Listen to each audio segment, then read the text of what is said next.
Hello all. आजच्या लेक्चरमध्ये आपण बघणार आहोत स्टॉक मार्केट आणि गुंतवणुकीसाठी कोणकोणत्या गोष्टी महत्वाच्या आहेत.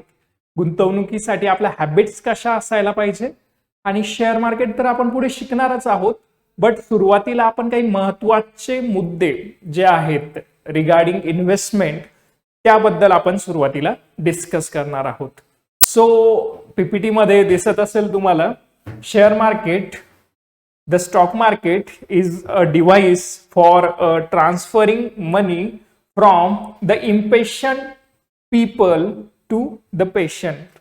म्हणजे इम्पेशंट लोकांकडून पेशंट लोकांपर्यंत पैसा घेऊन जाण्याचं माध्यम म्हणजे स्टॉक मार्केट आहे. तर आता स्टॉक मार्केट शिकण्या अगोदर आपण काही महत्वाच्या फायनान्शियल गोष्टी लक्षात घेऊ की ज्या आपण आपल्या लाईफमध्ये त्या गोष्टीचं इम्प्रूव्हमेंट करून एक चांगल्या लेवलची संपत्ती म्हणजे ऍसेट कॉलम आपला वाढवू शकतो आणि चांगलं स्थिर आयुष्य जगू शकतो. स्टार्ट करूया आपण. पीपीटी मध्ये दिसत असेल तुम्हाला. तर इथे एक क्वेश्चन दिलेला आहे मी, why do we need to invest. आपण सर्वांना इन्व्हेस्टमेंट करण्याची गरज काय आहे. बरोबर. स्टॉक मार्केट आपण पुढे शिकणारच आहोत. बट सुरुवातीला इन्व्हेस्टमेंट करण्याची का गरज आहे ते आपण त्याविषयी लक्षात घेऊया. तर सर्वात अगोदरचा एक पॉइंट घेतलाय तो म्हणजे to grow our money. First important point असतो म्हणजे आपले पैसे ग्रो व्हायला पाहिजे. प्रत्येकाचा हा एक थॉट असतो. बरोबर. टू ग्रो अवर मनी.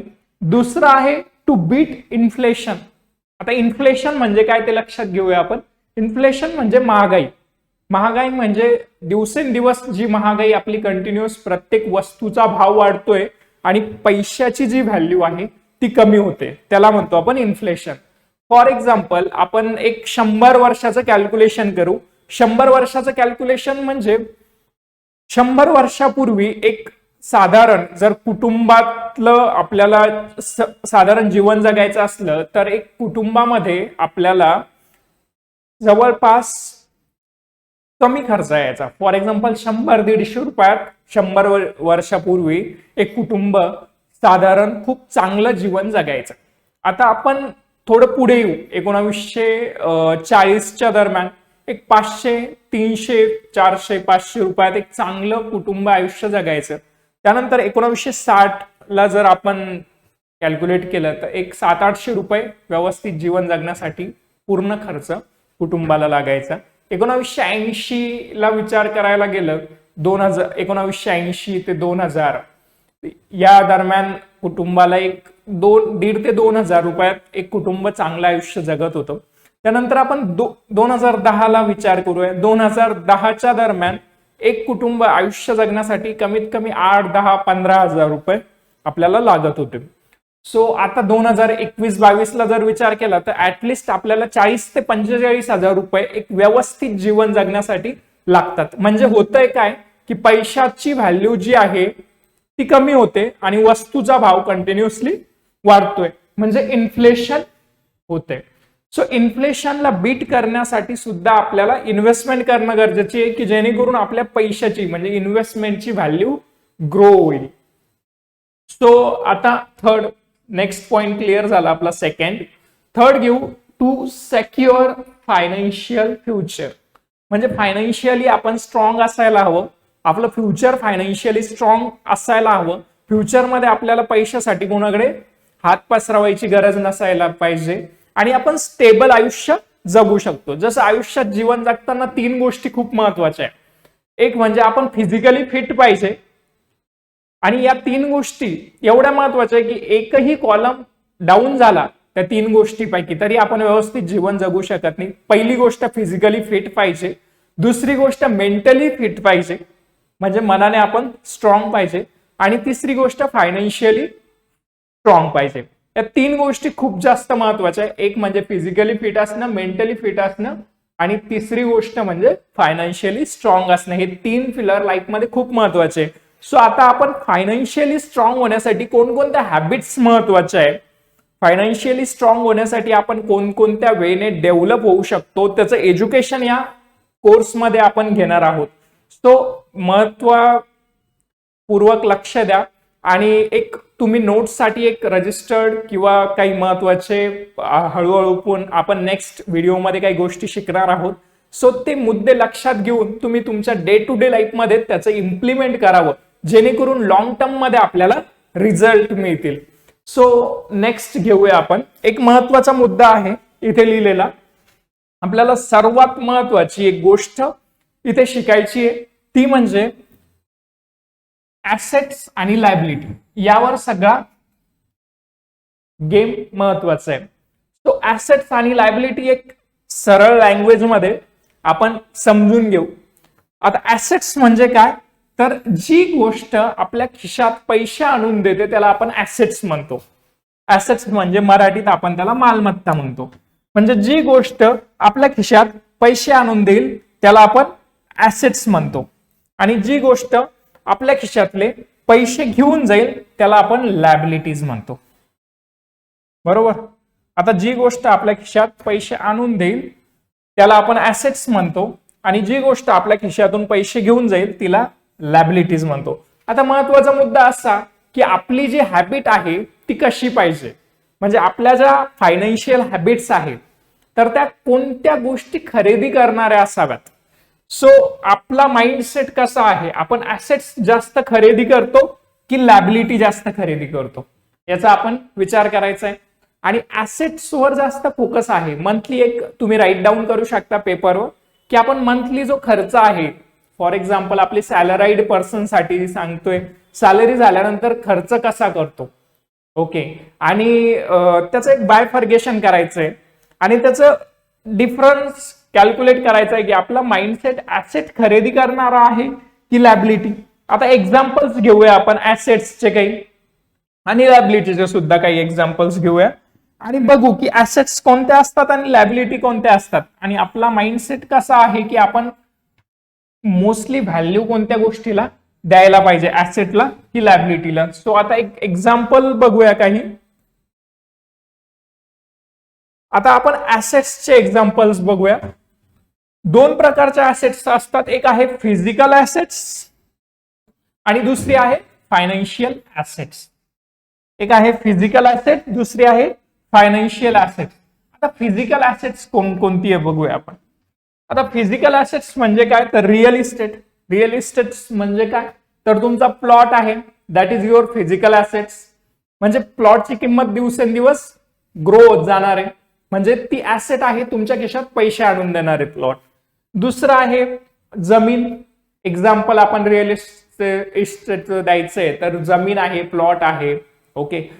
ते तुमचं झालं ऍसेट्स. घर आहे पण त्याच्यावर लोन नाहीये, विदाऊट लोन असलेलं घर, दॅट इज युअर ऍसेट्स.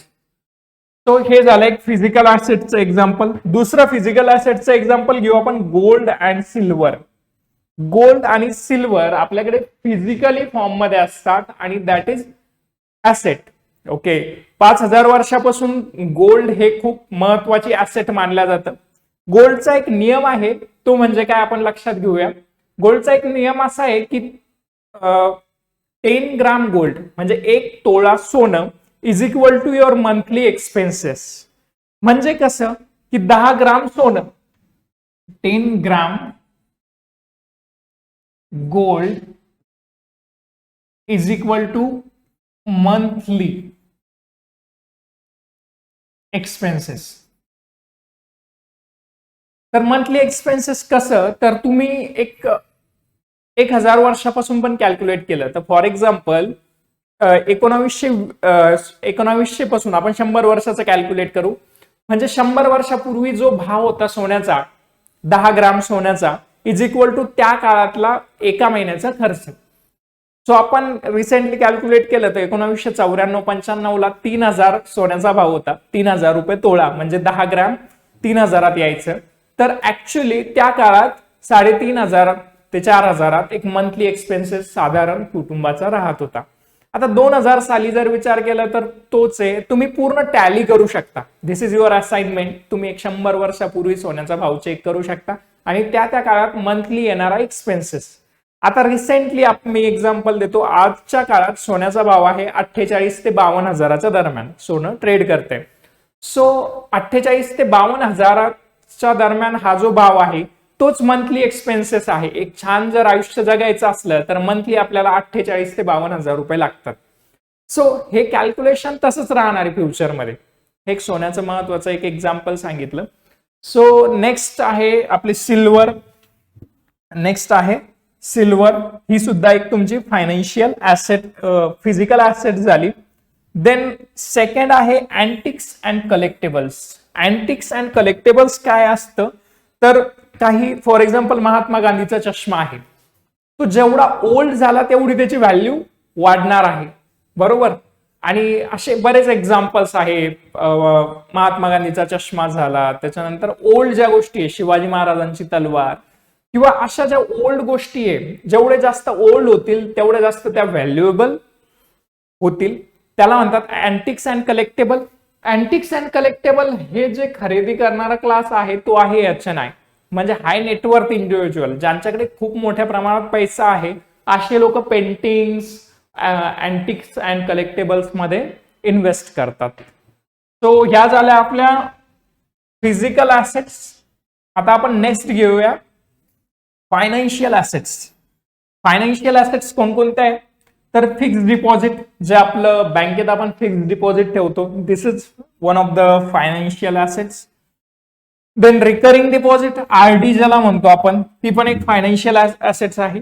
इन्शुरन्सला सुद्धा एक फायनान्शियल ऍसेट्स म्हणून बघू शकतो आपण. त्याच्यानंतर बॉन्ड्स आहे, स्टॉक्स आहे. आता नवीन क्रिप्टो सुद्धा एक फायनान्शियल ऍसेट्स म्हणून आपण सरकारने मान्यता दिलेली आहे. क्रिप्टो सुद्धा एक तुमचं फायनान्शियल ऍसेट्स म्हणून तुम्ही बघू शकता. आता या सगळे ऑप्शन आहे आपल्याला ऍसेट्सचे. रिअल इस्टेट आहे, गोल्ड आहे, सिल्वर आहे, अँटिक्स, कलेक्टेबल्स, फिक्स्ड डिपॉझिट, इन्शुरन्स, या सगळ्या ऍसेट्सचे हे झाले एक्झाम्पल. या सर्व ठिकाणी आपण आपल्या पैशाची गुंतवणूक करू शकतो. सो आता स्टॉक मार्केटच का महत्वाचं आहे, गुंतवणूक करण्यासाठी स्टॉक मार्केट का महत्वाचं आहे ते बघूया आपण. आता स्टॉक मार्केटमध्ये असं युनिक काय आहे किंवा स्टॉक मार्केट मध्येच का इन्व्हेस्ट करायला पाहिजे त्यावर आपण हायलाइट करूया.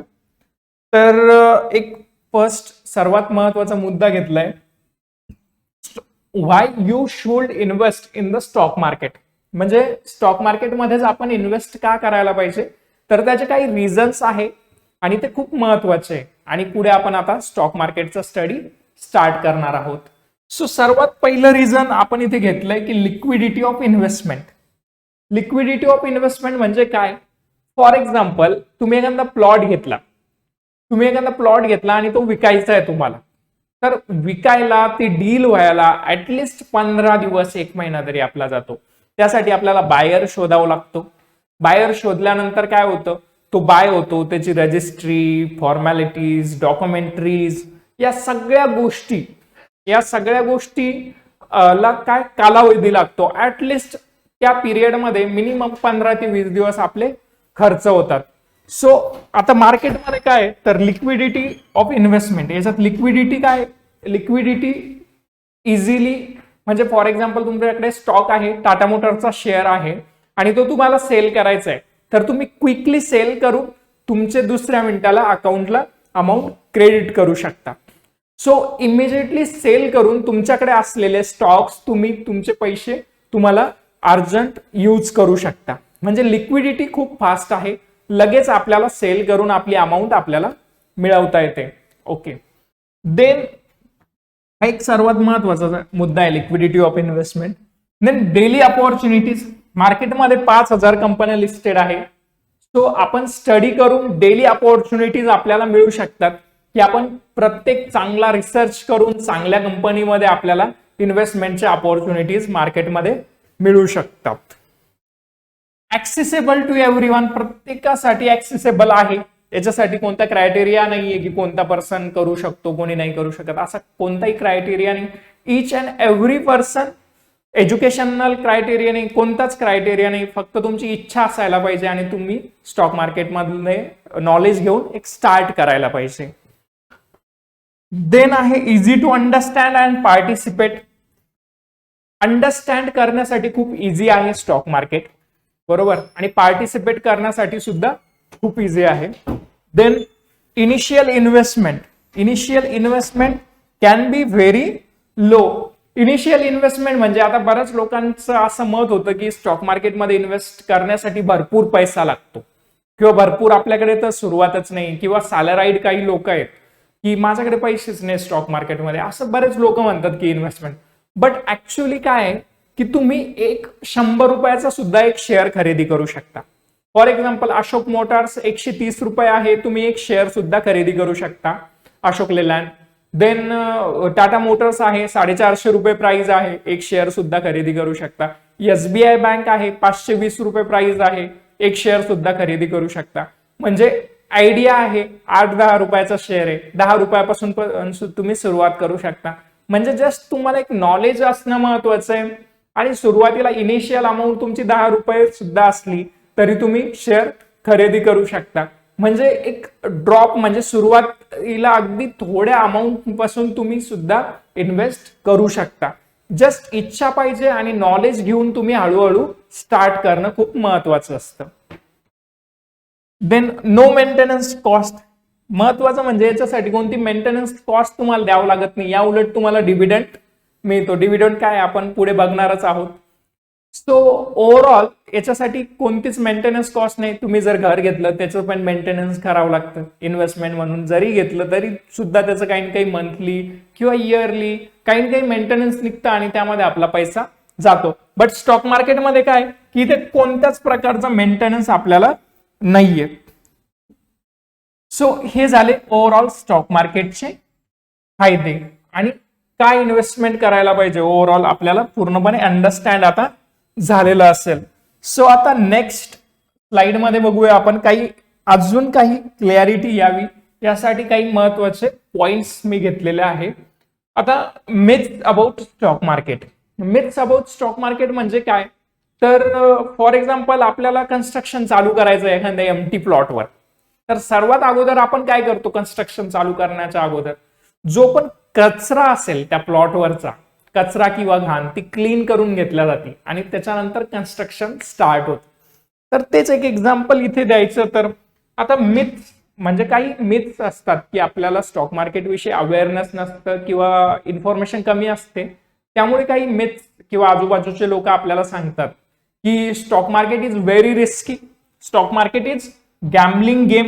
हे आपण ऐकलेलं असतं, रिस्की आहे, गॅम्बलिंग गेम आहे. Small investor like you and me बाबा की आपल्याला लहान लोक याच्यात इन्व्हेस्टमेंट करत नसतात किंवा एकदम छोटे लोक आपण किंवा पैसे आपल्याकडे कमी आहे तर आपल्याला इन्व्हेस्टमेंट कशी करता येणार याच्यात, या सगळ्या पॉइंट्स असतात. सो आपल्याला तर क्लिअर झाले की एकदम स्मॉल अमाऊंट पासून सुद्धा आपण एक सुरुवात करू शकतो. हा पॉइंट आपला क्लिअर झाला. दुसरा पॉइंट आहे इट्स व्हेरी रिस्की. आता याच्यावर आपण बोलूया. Stock market is risky. I completely agree. मी ऍग्री आहे की रिस्की आहे. बट लाईफमध्ये जर आपण विचार केला तर ज्या पण गोष्टीविषयी आपल्याला नॉलेज नाहीये ती गोष्ट आपल्यासाठी रिस्कीच आहे. आणि विदाऊट नॉलेज किंवा विदाऊट एक्सपिरियन्स डायरेक्ट जर आपण ती गोष्ट केली तर ती गोष्ट आपल्यासाठी कम्प्लिटली रिस्की आहे. फॉर एक्झाम्पल घेऊया, आपण एक शेतकऱ्याचं एक्झाम्पल घेऊया. शेतकऱ्याला जर हे माहितीच नाही की पेरणी केव्हा करावी, तर त्याने जर उन्हाळ्यात पेरणी केली तर पूर्ण बी बियाणं जी इन्व्हेस्टमेंट केलेली आहे बी बियाणासाठी तर ती पूर्णपणे झिरो होईल. बट आपल्याला वर्षानुवर्ष आपण शेती बघितलेली आहे, पिढ्यानं पिढ्या शेतकऱ्याने शेती केलेली असते, त्याच्यामुळे आपल्या शेतकऱ्याला माहिती असतं की पेरणी केव्हा करावी. उन्हाळ्यात पेरणी करून फायदा नाही. जेव्हा पाऊस पडतो 2-4 पाऊस होतात त्यानंतर एक चांगली जमिनीची क्वालिटी किंवा जमिनीमध्ये पाणी येतं त्यावेळेस आपण पेरणी करायला पाहिजे. अशा बरेच एक्झाम्पल्स आहे. गाडी चालवणं जर आपल्याला कम्प्लिटली अननोन असलो आपण आणि डायरेक्टली गाडीवर बसलो आणि चालवायला लागलो तर that is also very risky. So stock market सुद्धा तसं आहे की आपल्याला जोपर्यंत आपण डीप नॉलेज आणि व्यवस्थित नॉलेज घेत नाही तोपर्यंत जर इन्व्हेस्टमेंट करू किंवा ट्रेडिंग करू तर that is very risky. So सुरुवातीला आपल्याला या गोष्टी शिकाव्या लागतात. फॉर एक्झाम्पल डायरेक्टली एखादा विद्यार्थी आहे किंवा एखाद्या व्यक्तीला नोकरी पाहिजे तर त्याला मिनिमम ग्रॅज्युएशन करावं लागतं किंवा 11वी-12वी पर्यंत शिकावं लागतं. त्यानंतर त्याला काही एक्सपिरियन्स घ्यावा लागतो किंवा वेगळ्या स्किल अडॉप्ट करावं लागतात, तेव्हा त्याला 20 ते 40 हजाराची एक नोकरी मिळते. बरोबर, म्हणजे त्याला एक टाइम पिरियड द्यावा लागतो, एक 2 वर्ष 3 वर्ष व्यवस्थित शिकावं लागतं, त्यावेळेस त्याला एक नोकरी मिळते. सेम तसंच आहे स्टॉक मार्केटमध्ये. एकदम तुम्ही अर्निंग नाही करू शकत, तुम्हाला वेळ द्यावा लागतो शिकण्यासाठी. काही गोष्टी बेसिक छोट्या मोठ्या सगळ्या गोष्टी तुम्हाला शिकून घ्याव्या लागतात आणि त्यानंतर तुम्ही इन्व्हेस्टमेंट स्टार्ट करावे लागतील. So this is the journey, ही सुरुवात आहे. सो लर्निंग आपलं चालू ठेवावं लागतं. हे सगळे आपले मुद्दे क्लिअर झाले असतील. सो नेक्स्ट आपण जाऊया पुढे.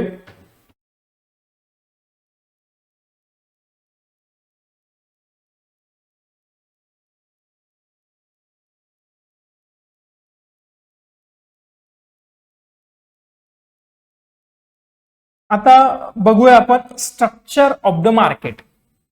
स्ट्रक्चर ऑफ द मार्केट, आता स्ट्रक्चर मार्केट कसं काम करतं, काय स्ट्रक्चर असतं ते बघूया. Structure of the market means what. तर 2 प्रकार असतात, एक आहे मार्केटचं, एक आहे प्रायमरी मार्केट आणि एक आहे सेकंडरी मार्केट. आता प्रायमरी मार्केट म्हणजे काय बघूया आपण. प्रायमरी मार्केट म्हणजे इश्यूज ऑफ द शेअर. म्हणजे एखादी कंपनी आहे, तिला शेअर मार्केटमध्ये एंट्री करायची आहे, म्हणजे शेअर मार्केटमध्ये यायचंय. फॉर एक्झाम्पल आपण पतंजली पकडूया. पतंजली कंपनीला स्टॉक मार्केटमध्ये लिस्ट व्हायचंय, तर अगोदर प्रायमरी मार्केटमध्ये तिला लिस्ट व्हावं लागेल, ज्याला आपण आयपीओ म्हणतो, initial public offering. IPO launch करावं लागेल, त्यानंतर कंपनीला लिस्ट होता येईल. सो हे सगळं आयपीओ लॉन्च होणं आणि हे कुठे होतं, तर प्रायमरी मार्केटमध्ये होतं. प्रायमरी मार्केटमध्ये होतं. सो या गोष्टी प्रायमरी मार्केट मध्ये होतात. जेव्हा कंपनी लिस्ट होते स्टॉक मार्केटमध्ये, त्यानंतर ती येते सेकंडरी मार्केटमध्ये आणि इथून आपण शेअर्स खरेदी विक्री करू शकतो आणि इथे सुद्धा आपण अप्लाय करू शकतो आयपीओ साठी. सो आता हे झालं सेकंडरी मार्केट. बघूया आपण. प्रायमरी मार्केट बघितलं, आता सेकंडरी मार्केट बघूया. सेकंडरी मार्केटमध्ये काय, तर सेकंडरी मार्केटचे 2 प्रकार आहेत, ते म्हणजे इक्विटी. फर्स्ट प्रकार आहे इक्विटी. इक्विटीमध्ये काय येतात, तर शेअर्स येतात. आता फॉर एक्झाम्पल पतंजली स्टॉक मार्केटमध्ये प्रायमरी मार्केटमध्ये लिस्ट झाली, त्यानंतर सेकंडरी मार्केटमध्ये पतंजलीचा आपण इथे शेअर्स खरेदी विक्री करू शकतो. हे झालं इक्विटी मार्केट. ओके, हे झालं इक्विटी मार्केट. त्यानंतर दुसरा जो प्रकार आहे डेट, त्यामध्ये येतं बॉन्ड्स आणि डिबेंचर्स. ते आपण पुढे बघूया. जस्ट या स्लाइड मध्ये आपल्याला 2 गोष्टी महत्वाच्या आहे. एक म्हणजे प्रायमरी मार्केट, ज्यामध्ये आयपीओ कंपनीचा लॉन्च होतो, आणि दुसरं सेकंडरी मार्केट, ज्याला इक्विटी मार्केट म्हणतो आपण. तर इक्विटी मार्केटमध्ये शेअर्स आपण त्या कंपनीचे खरेदी विक्री करू शकतो. ओके, सो ही स्लाइड झाली असेल क्लिअर. आपण नेक्स्ट स्लाइड घेऊया. What is shares. Shares means what. तर शेअर म्हणजे एखाद्या कंपनीची ओनरशिप. म्हणजे तर फॉर एक्झाम्पल माझ्याकडे एसबीआयचा शेअर आहे, तर त्या शेअरची ओनरशिप म्हणजे मी त्या कंपनीचा सम % ओनर आहे. बरोबर. So share is the ownership. Next बघूया आपण.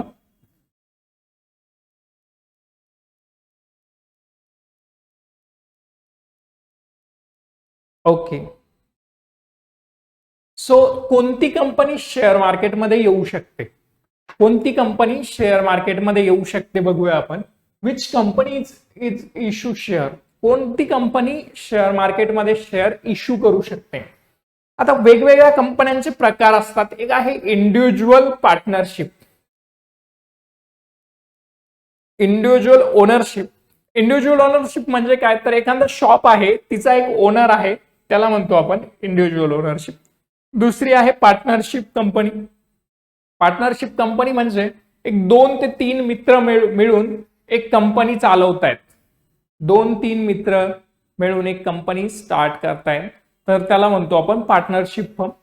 थर्ड आहे private limited company. Private limited कंपनीमध्ये मॅक्सिमम 200 पार्टनर्स असतात आणि त्यानंतर कंपनीला एक्सपांड करायचंय, बिझनेस मॉड्यूल स्ट्रॉंग करायचंय, बिझनेस मोठा वाढवायचा आहे, त्यासाठी कंपनीला पब्लिकली लिस्ट व्हावं लागतं. म्हणजे स्टॉक मार्केटमध्ये पब्लिक लिमिटेड कंपनी लिस्ट होऊ शकते.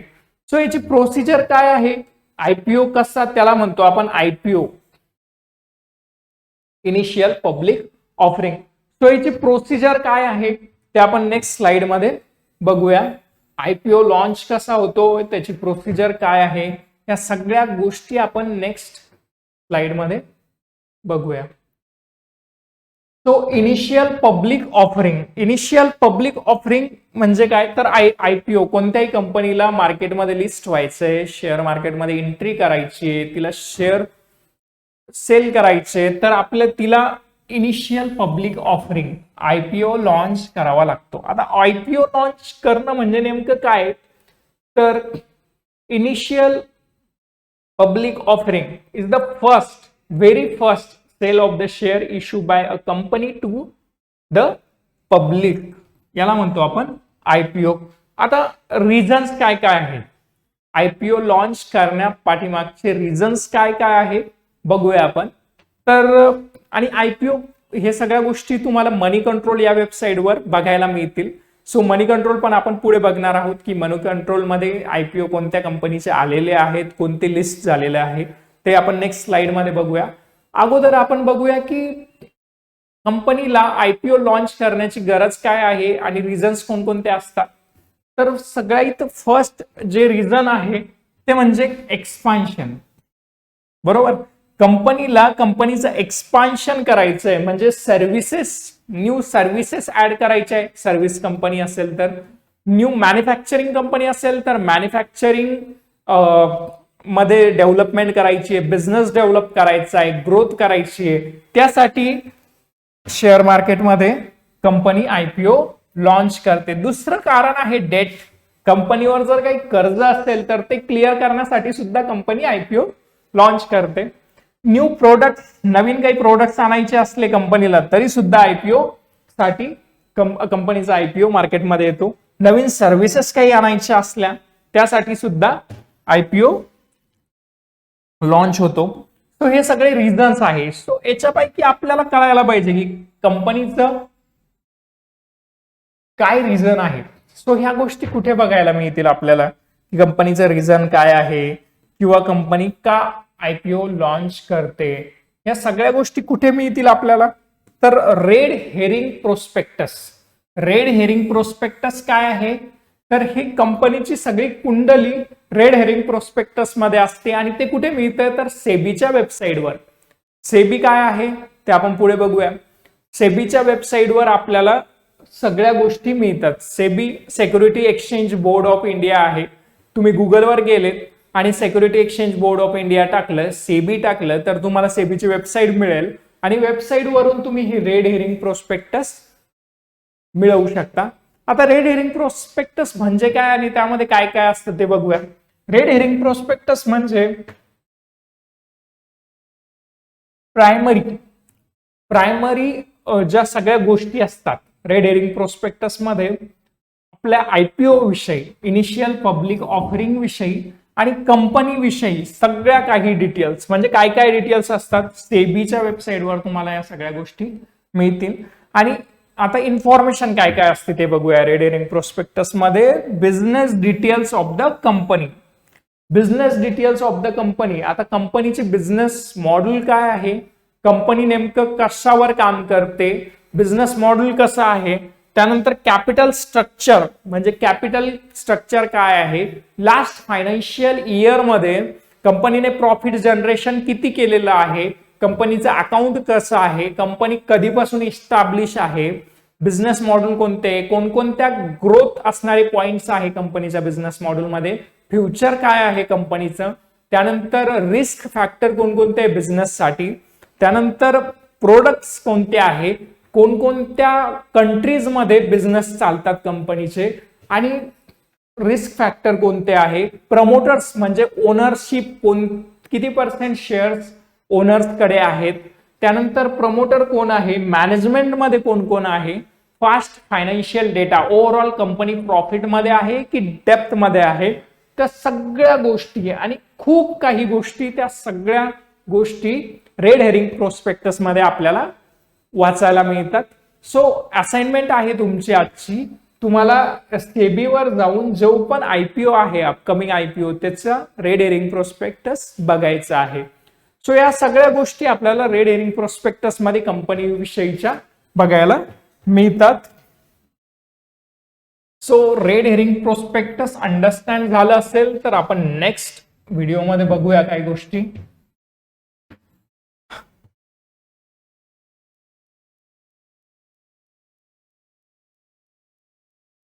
Okay, so red herring prospect अशा प्रकारे आयपीओ ची ही प्रोसेस आहे. सो आयपीओ आपल्याला ओव्हरऑल आयपीओ विषयी आपल्याला बऱ्यापैकी माहिती कळाली असेल. सो आता आपण नेक्स्ट याच्यामध्ये बघूया की आयपीओ आपल्याला मनी कंट्रोल मध्ये कुठे बघायला मिळेल. So thank you for watching video. So आपण नेक्स्ट व्हिडिओ मध्ये तुम्ही कंटिन्यू करू शकता. थँक्यू.